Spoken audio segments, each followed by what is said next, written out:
Hey, welcome back to Zombie Tactics. Today talking about the Patriot Nurses Medical Prep 101 class, which I took a few weeks ago. Now, you may recall that a few weeks ago, directly before the time that I took that class, I did a video called Patriot Nurse Frequently Asked Questions, and that was actually a reflection of the fact that I had several questions about, what the heck is this class that you teach? And I knew that if those questions were in my head, they were in other people's heads as well, so I might as well get those out of the way. Now, based on the answers that I received in talking to the Patriot Nurse, I decided to go ahead and take the class, as did my middle daughter, and we went and took the class. And I wanted to tell you what it's a little bit like and what it's about.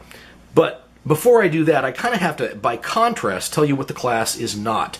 The class is not the sort of typical trauma medicine or emergency care medicine class that you'll see many firearms companies teach. Now, those are great classes, and their focus is more or less on there's been a fight or a self-defense incident, or maybe even something like a range accident, and somebody's been stabbed or they've been shot, and you need to render immediate care to kind of pack them up and get them in good or stable enough condition that you can hand them off to the paramedics, or maybe even drive them into the emergency room yourself where they can get extended, much more professional care.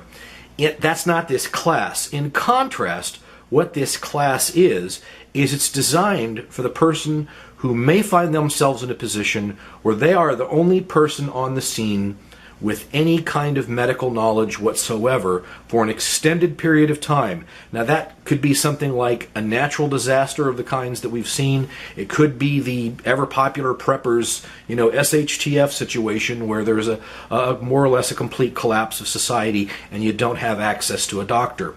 Now, you might think that, okay, well, what are you saying? You're trying to turn people into a doctor? No, and in some cases, the point of it is that even if you had a doctor, they would have to alter their approach to healthcare to meet the demands of the situation. Now, what would that mean? By the way, I'm going to throw in a lot of pictures here because I don't think anybody wants to watch my ugly mug talk for the next few minutes about this, and it's better for you to get pictures of the class. What that means is that right now we live in a society where we are used to ready access to healthcare. So we let healthcare problems go. We don't particularly take care of ourselves. We live lifestyles where we go, and then one day we wake up and I'm sick, and what do? We go to the doctor, and that's almost like a last-ditch thing that we do. Part of what you learn in this class is the kinds of ways that those expectations are going to change based upon the experience that the Patriot Nurse has had operating in these kinds of situations, both here in the United States as well as abroad, in austere conditions where, quite frankly, in many cases, she was the closest thing to a doctor that anybody would find. And you may find yourself in a similar situation. So what kind of skills do you have to have mentally more than anything else? And what can you bring to the table to keep everybody's health up to snuff under these difficult kinds of situations? Well, one of the things that you'll learn is the kinds of diseases and health conditions that are likely to crop up in these kinds of austere, natural disaster, SHTF type situations that are different than what we encounter in ordinary day-to-day life, and how you must take a much more proactive approach to fixing those problems because you don't have a last-ditch emergency room that you can go to. You can't just call a doctor and see him in the next 3 days.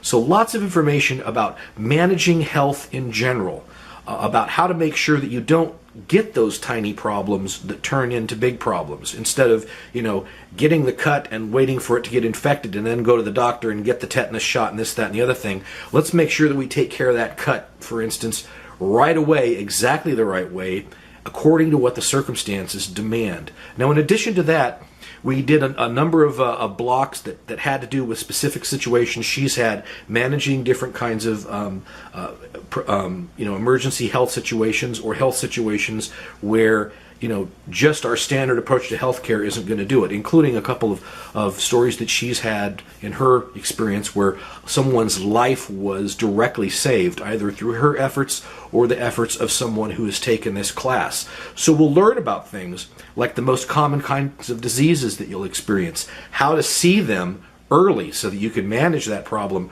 early so that it doesn't become life-threatening in the first place, which is a much better way to manage it when you don't have a doctor around, you don't have ready access to all the kinds of tools of the trade that our medical profession ordinarily has. We went through several blocks of instructions having to do with what I would call primitive diagnostics, using everything from stethoscopes and blood pressure cuffs that are, kind of primitive technology if you think about it, and something you can buy for a few dollars. And just things like manual manipulation, using your hands and tapping and smelling and using your eyes and using your full range of senses to determine what's going on with somebody and what their health problem might be. We then broke into individual groups, or I should say everybody did, but I did. I kind of floated around and watched what everybody else was doing because I was taking pictures. But what these individual groups were they were sort of like the equivalent of what you would form in a small community as kind of like your health care group for managing problems. And it's kind of like the equivalent of what a doctor's panel would be at a hospital, where you're talking about a patient and their care. And everybody kind of puts together their heads, and we were given theoretical sets of symptoms that someone was experiencing and what we had on hand in the way of drugs or equipment or other capabilities, and what we didn't have on hand in the way of drugs or equipment of other capabilities. And then we had to come together and decide what was the best plan of care for that person to get them back up and running and healthy, given the situation that we were under in that scenario. Really good stuff. I can't say enough about this class in changing my mindset, just as kind of somebody with a prepper kind of mentality, changing my mindset for what I'm likely to encounter in one of these kind of natural disaster kind of situations, and how I'm going to have to react to it as maybe one of only a few people on the scene that has any idea what they're doing. Tremendous eye-opener. A great class. I think it's well worth your money. Something that you can take some skills away from it that you can use not only for those kinds of disaster situations, but also in your day-to-day life. It can probably help you manage your own health care and that of your family and friends a lot better. And for that reason alone, it's definitely worth the price of admission.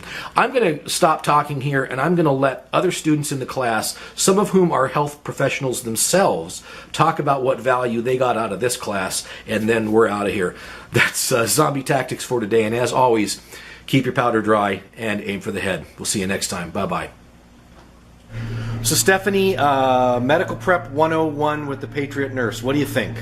I think it was amazing. It really taught me to stay calm in different circumstances, and no matter how much training you have, it fits everybody, no matter how much knowledge you have. Did you come here expecting something and that's what you got, or did you get something completely different, or what? I think I was expecting a little bit more, I thought I was going to do surgery when I left here, but it was so much more than I expected it would be, and it was amazing because I was able to get a wealth of knowledge, but also learn how to be the one to stay calm. What's your favorite part of the class? My favorite part was actually learning about different oils, and I love that we got up a lot and practiced on each other, different techniques, so I feel pretty confident leaving. Okay, honesty time. What didn't you like so much? I didn't like all the gory wounds. So the gory wound slideshow was not your favorite? Yeah, I left for that part. But overall, what would you say? Would you recommend this class to people, or tell them to stay away because of the gory wounds? No, I definitely go. You need to see the gory wounds so that you won't throw up when you actually see it when the time comes. But really, it's for everyone. Whether you have your degree, your medical degree, or you don't, it fits everyone. So I definitely recommend it. All right, thank you, Stephanie. Thank you. Okay, so Judy, we were just talking. You're fairly local. You're not one of the people that drove a million miles to get here. Hour but 45 minutes. But you seem to really take a lot from this class. What do you got to say about it? What I took away from this class is if you're looking for field surgery or IVs or sutures or basic first aid, don't even bother, because that's not going to do us any good when things go down. What is going to be the most important thing that I learned, and I kind of knew it before, was prevention. But in this class, I learned how to prevent and how to treat early and how to treat with a lot of different modalities, and to take care of the respiratory and the digestive and the wounds most of all. Take care of the infection and prevent it, and you'll be miles ahead of anybody else. Okay, so we talked about if things go down, if situations get hard. What if they don't? Did you just waste your money in this class? Or are you coming away with something you can use anyway? Oh, absolutely no waste of money whatsoever, because this is something that anybody can use in any situation, whether it's for your family, your children, extended family, if you've got older people, younger people, if you're out in public in a situation. No, absolutely worth every penny and every minute. What did you like most about the class? What was your favorite part? The Patriot nurse and the fact that she interacted with absolutely everybody there, and she made it real and she made it fun, and the time just sped by. I felt like I could have stayed another 6 hours. Okay, let's keep it real now. What would you have changed, or what didn't you like as much? That it wasn't long enough. Oh, come on now, come on now. What didn't I like?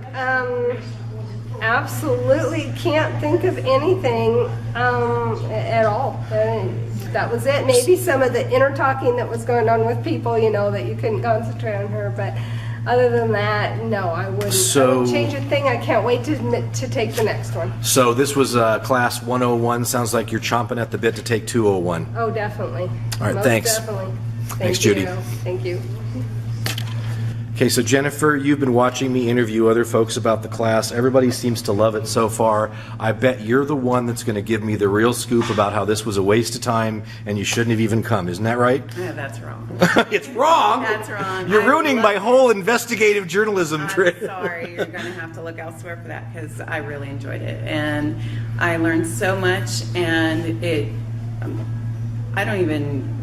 I never thought I would learn so much in one day, because there's so much information. I'm just bubbling over. I can't wait to share it with other people. So was this class what you expected or not what you expected? It's what I expected, but it is so much more than what I expected, because I never thought about essential oils and honey and how to use things that are available to us but not normally considered medical, and how they can be used to help in medical situations whenever there's no medical supplies otherwise available. Okay, so you mentioned things like essential oils and honey, and all of a sudden I can hear everybody thinking, oh yeah, these people from California, they're all burning incense and chanting. Is that the kind of stuff we're talking about in this class? Or? I'm the farthest person from that you will ever find, and but I do look for anything that is a way to be healthy, and if it works, it works, whether it's some essential oil or a natural thing like honey.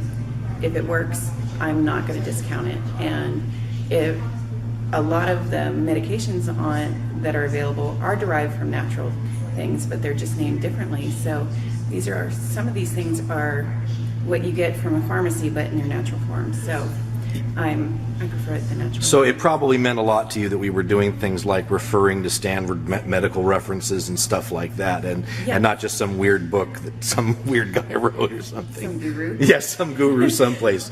I imagine that was important to you. No, I do like having books. I'm a bookaholic. I love books, and it's nice to have books that back things up and references to go to, so that we can find what we need and find which oil to use and find symptoms and what they lead to and how to treat them. And so you ruined my whole thing. I thought I was going to get at least one person to say something really terrible about this class. You sure there isn't one little thing you didn't like? Or not that I can think of. I really, really enjoyed it, and I would recommend it to anybody, especially if you have kids, and you got to look out for their safety, and this is a shaky world, and we don't know what's coming down the pike, and anything that you can add to your arsenal of knowledge is priceless, and it can mean life or death, or so much. You just can't have too much knowledge, so I highly recommend it. Well, listen, you didn't give me any of my hard-hitting undercover stuff that I wanted, but I thank you for your time. Yeah, thank you. All right.